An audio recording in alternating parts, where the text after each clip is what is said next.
Hello Earthlings! Today's video is about how I harness the power of telepathy to directly beam information into my brain. Okay, maybe it's not, but it is about something that seems to be just as taboo of a topic, and I personally feel is undeservedly so. So I wanted to shed some light on the subject, not to sound even more like an alien, and hopefully bring some understanding into this process. And I also wanted to make this video because if you're someone whose brain does work in this way, I want to let you know that you're not alone, and it is a completely reasonable way to learn. Although the process might differ slightly from person to person, especially on the finer details, I can only really go off my own personal experience, but I think overall the process is largely the same between people.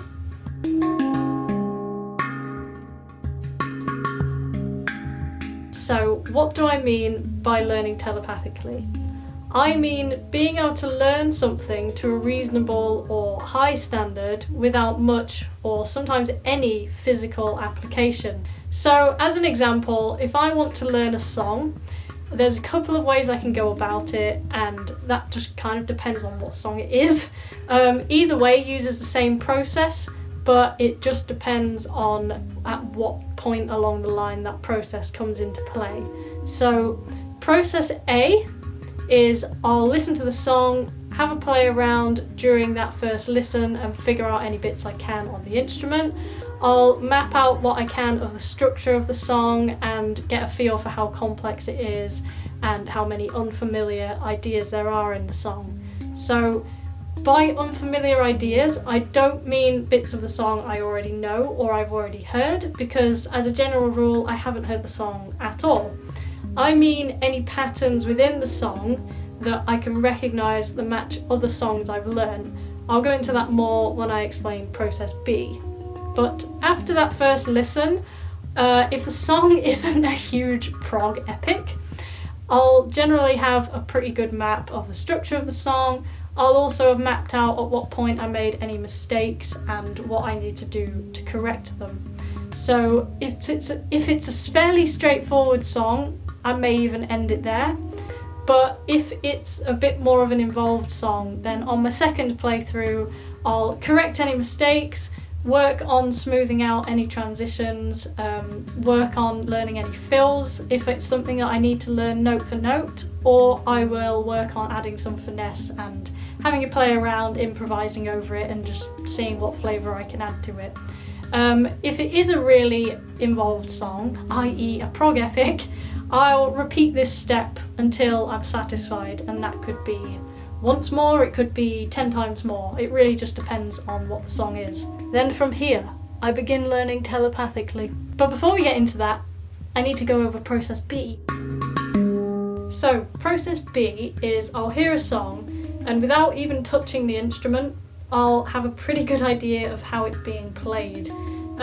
This is what I was referring to when I said unfamiliar ideas. Now, a familiar idea would be something you can hear and know how it's played without picking up the instrument. So for example, you might hear a box shape, so G, A, C, D would be a box shape, or a triad shape. And you'll hear it and you'll know how to play that. And you don't even have to pick up the instrument in order to know how that's being played. So you could have a pretty good stab at playing a song without ever having officially learned the song. And that's a form of learning telepathically. And the reason I call it learning telepathically is because if your brain doesn't work in this way, this process and many of the things I'll go into in this video can appear to be happening telepathically, and it is also a process that can be viewed as being as bizarre and unacceptable as telepathy. So where does learning telepathically come into play during process A? So after I've learnt the song to a standard I'm happy with, and this could be either completely thoroughly or it could be just a rough idea of the song, especially in the case of something more mentally involved, it could be less polished. But after I've learnt it to whatever standard is necessary for the situation and I'm happy with, I won't touch it. I won't pick up my instrument, I won't listen to the song on repeat, I won't even consciously, most of the time, think about it. I'll go and do something completely different, like play a video game, go for a walk, do some photography or read. Anything that isn't that. Depending on the situation, I might pick up the instrument later that day, I might leave it for a day, I might leave it for a week, sometimes even longer. And to many people this is viewed as bizarre and counterproductive. I can totally understand why people think that, but if you're someone whose brain works in this way, this is exactly what you need. Even after I learn something, my brain continues processing it long after I've put the instrument down.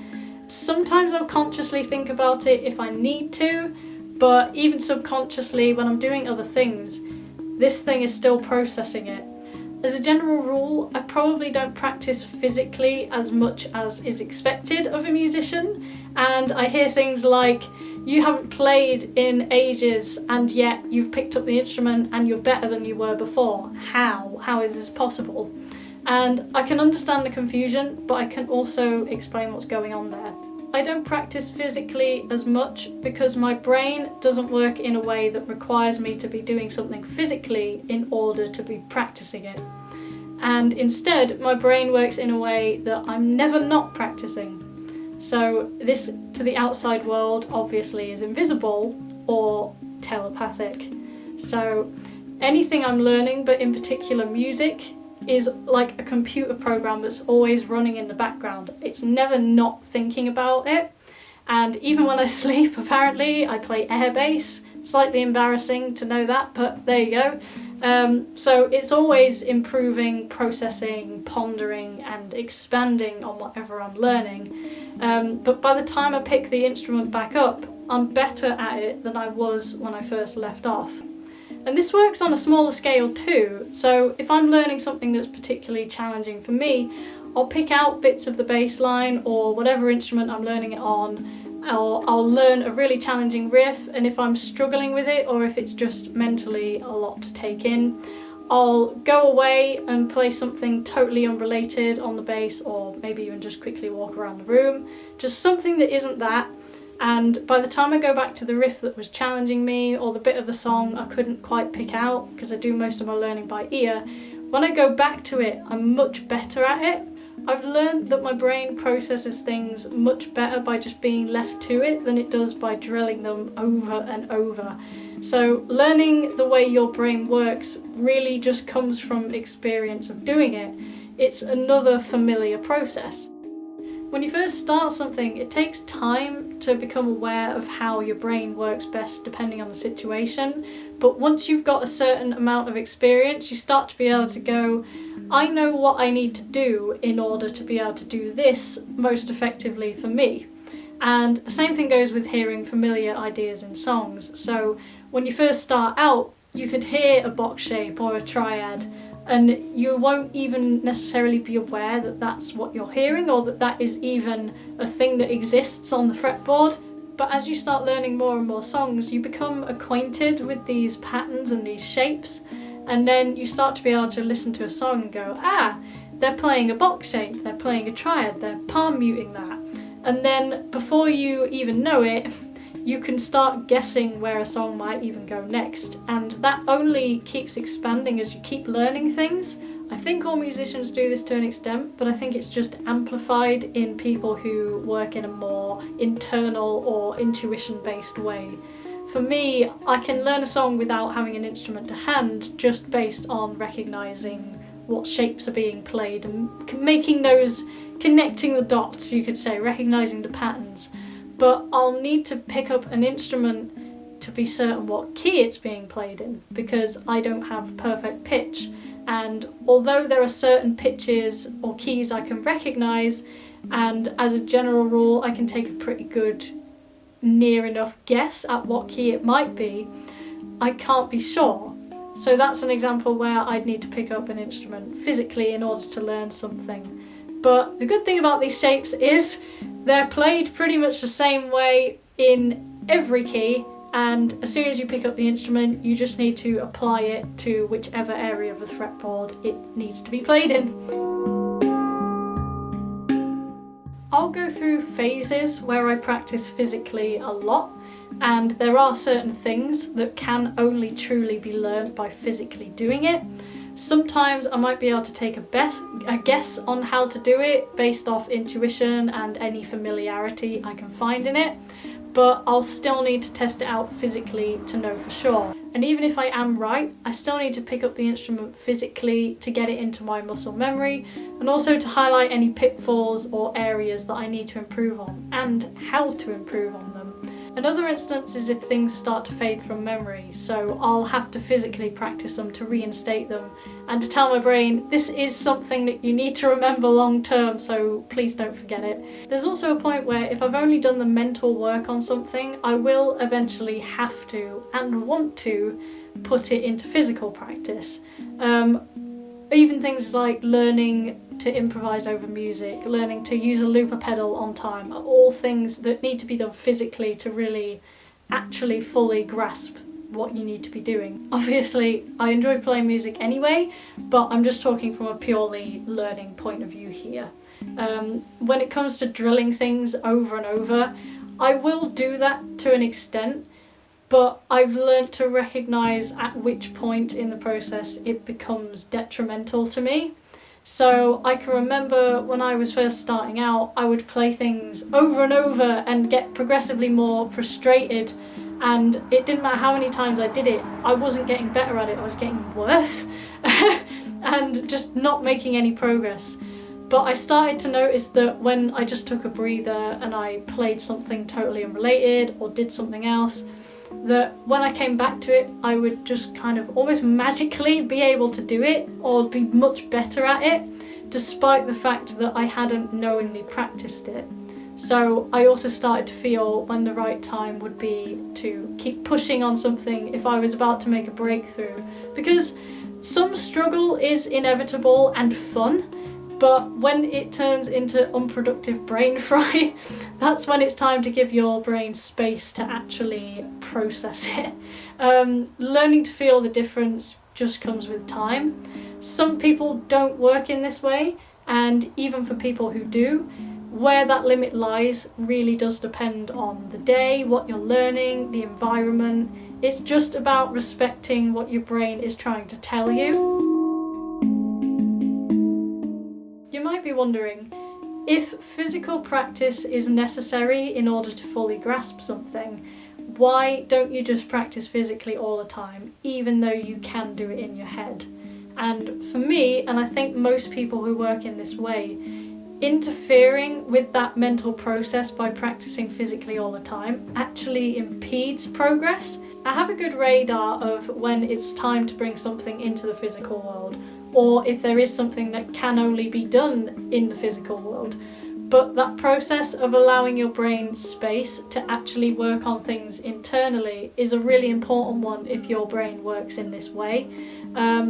There will always be times, of course, when you have to learn things in a purely physical way, and if that is necessary, I can still do it, but I can feel that my brain isn't working in its most natural way, and so this can actually feel like a much more stressful process. And if I had to do it this way permanently, then eventually I would get burnt out by it. Don't get me wrong, learning internally isn't a completely effortless process. It's still a mentally taxing process, especially if it won't shut off some of the time. But it's generally less taxing overall to work in a way that's most natural to you, no matter how your brain works.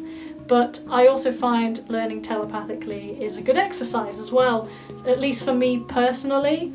I tend to have a pretty good long-term memory for things, and I can go away from something for a really long time and pick it up and either be almost as good, just as good, or sometimes even better than I was before. And depending on what it is and what's gone on in my life can affect that outcome as well.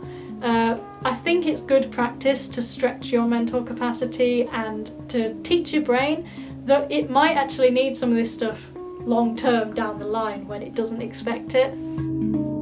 I always know I've learned a song thoroughly when I can play along with it in my head and visualise every step on the fretboard. If details are getting a bit fuzzy, I know I'll need to recap soon. If I can't visualize it, I either haven't fully internalized it or I need to re-go over it if it's something I had previously internalized. There's something to be said both for muscle memory and subconscious memory. It's amazing how you can not play something for years and then you can pick it up one day along the line, and if you thought about it, there's no way you'd be able to visualize how to play it, but your body just kind of knows what to do. Somehow your brain and your muscle memory just tend to remember things. So your memory does tend to go beyond what you're aware of, and that can come in really handy at times.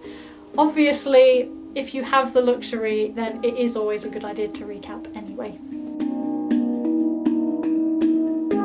So, hopefully I've managed to verbalise this in a way that makes sense. Again, I can only really go off my own personal experience, but I don't doubt that there are countless variants on this, and I'm really interested to know how this presents itself within different skill sets and hobbies and jobs, because it's a fascinating thing to me. So if your brain does work in this way and you have a different job, or even if it works in exactly the same way as mine and you think, wow, someone actually gets it, or even if your brain works in the complete opposite way, please do feel free to let me know in the comments, because I'm genuinely really curious to hear about how different people process things. It's fascinating to me.